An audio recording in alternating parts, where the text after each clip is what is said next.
We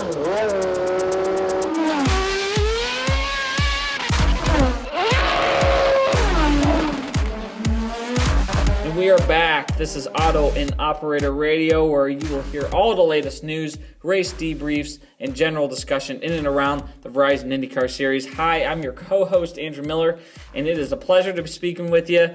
It's been a couple weeks since we've put anything out, if not longer, and I do apologize for that, but at the same time, the Texas race pissed me off so much I didn't want to have anything to do with IndyCar.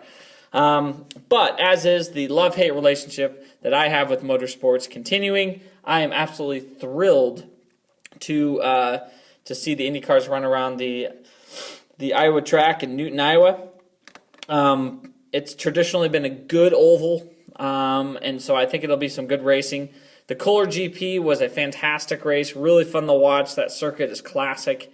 The turnout wasn't quite as good, but that's because Road America tried to raise some prices. They learned their lesson. Next year they're going to go back to, I believe, a $100 ticket that gets you in from Thursday to Sunday. So yeah, really looking forward to seeing if the crowd can come back next year at the Kohler GP. So let's look at the race here.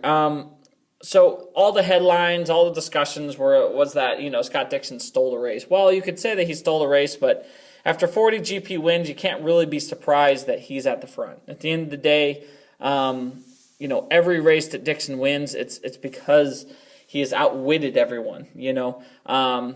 He's always fast. He rarely makes mistakes, and actually this year they've had quite poor luck. And the Kohler GP just ended up handing Dixon an opportunity with the caution to be able to be on top of the Penske cars at the end of the race with red tires versus black tires. Newgarden, I don't think, really put a foot wrong either. Dixon is just that much stronger, and I think Newgarden can really, he really has to respect somebody like Dixon, the way that he gets the job done as cleanly as he does. I mean, you can see that respect on Newgarden's face post-race, and when he says, Scott Dixon, he's not going to make a mistake. We were running the same pace, but there's no way I was going to be able to chase him down. Not only the tires, but it's Dixon. He's not going to make a mistake. He's not going to push too hard. Dixon, is in his prime, no doubt about it.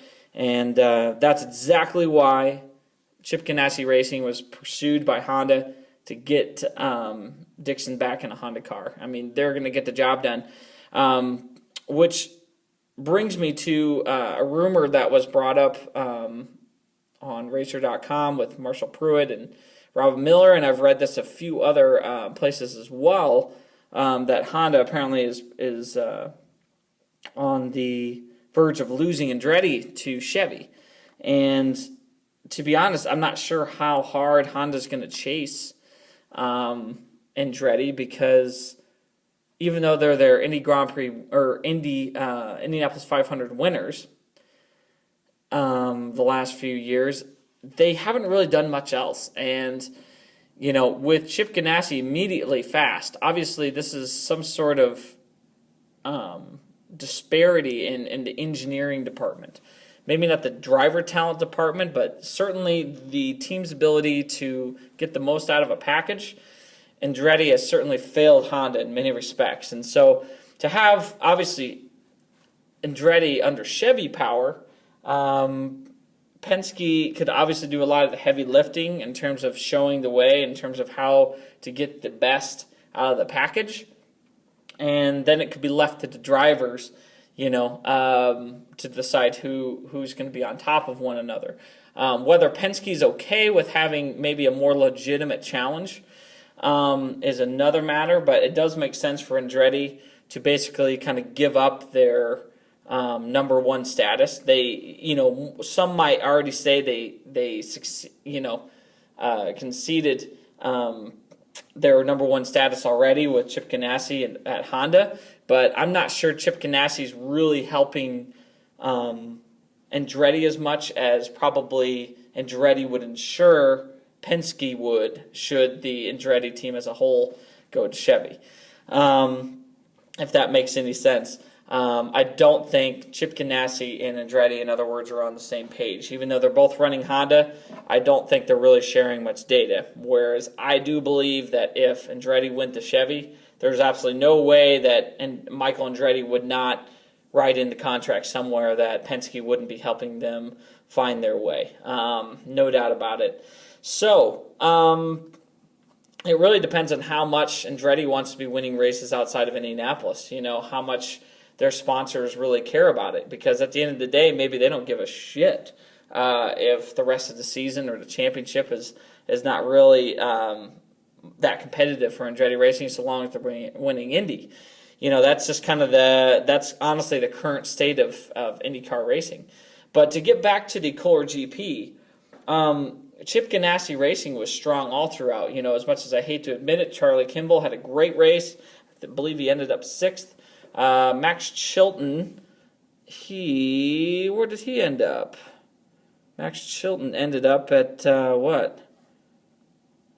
9th place. It was an okay race. That being said, Mikhail Aleshin coming all the way from the back to 10th. He had a great race, had good pace. Ed Jones, can't say enough about that guy. My God, he is going to be a champion. Graham Rahal had a solid race. Spencer Pickett, again, flying the flag for Chevy outside of Penske. Still doing a great job racing hard.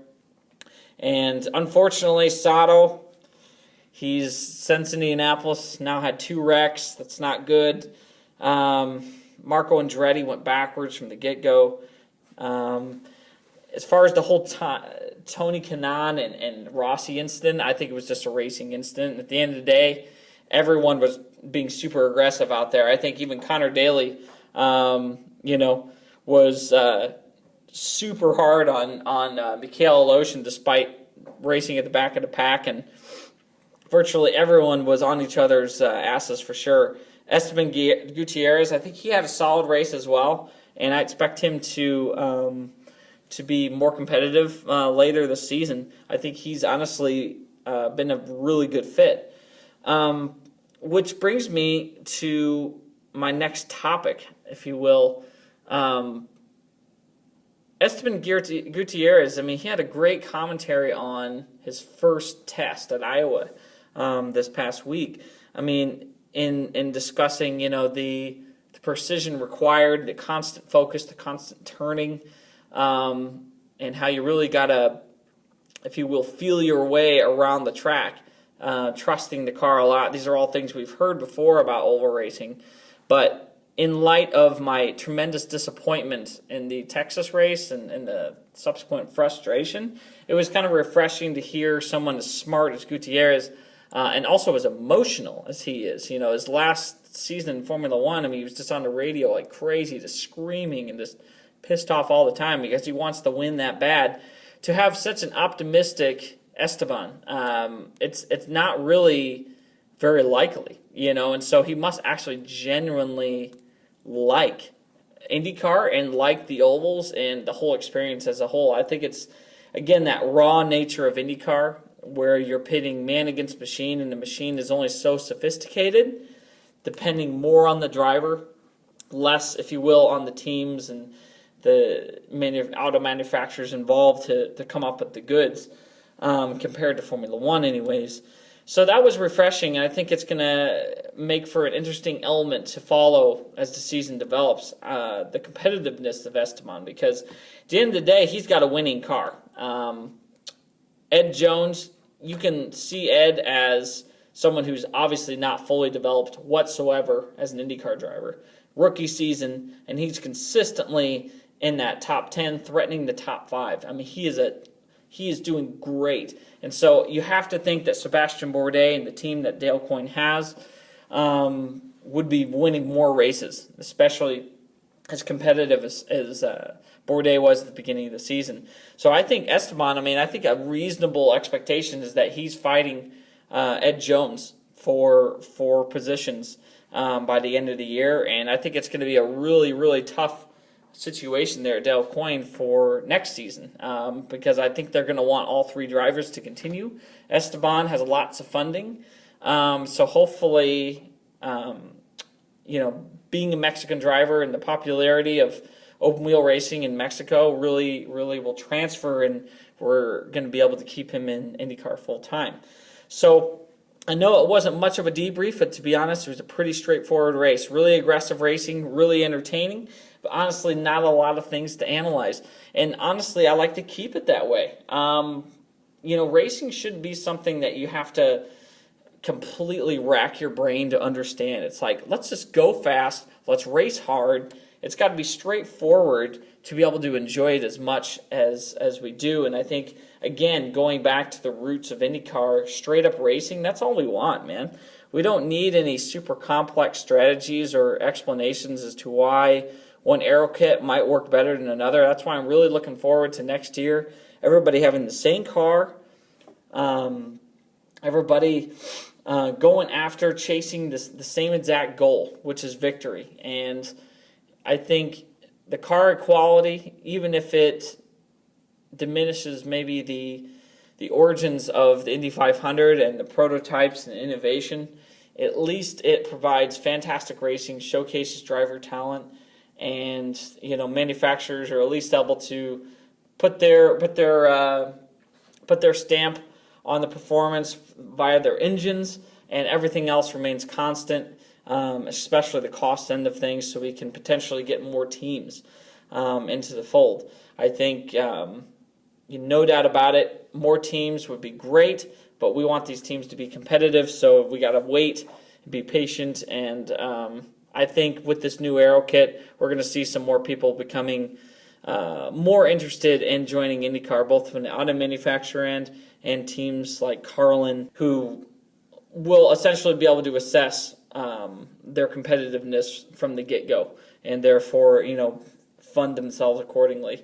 So I'm going to leave it at that. We're going to have a debrief immediately after the Iowa Corn 300 through Derek, our other co-host on the show here, and we will continue from there.